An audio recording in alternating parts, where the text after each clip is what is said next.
Alam niyo ba mga Mimazor, sa sobrang dami ng product na pinopromote ko, nilalagay ko na lang dito sa lamesa namin and talagang nakakalat na. So naisipan ko kumuha na nitong sofa stool multifunctional design for decluttering and organizing. Upuan siya mga Mimazor pero pwede mo siyang paglagyan ng mga gamit dyan sa loob. Ayan.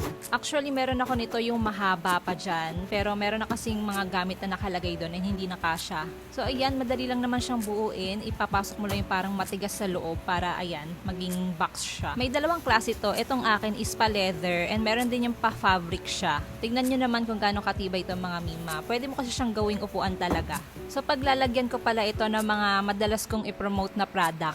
Kasi nga nakakalat na lang siya dito sa lamesa. Ayan, ilalagay ko sila lahat dito. Yan yung mga madalas kong i-promote na product. Sineperate ko na para maayos naman dito sa lamesa namin. Paulit-ulit ko kasi pinopromote yung mga product na yan. Ang gusto ko kapag ipopromote ko sila ulit o gagamitin ko, yung makukuha ko sila agad.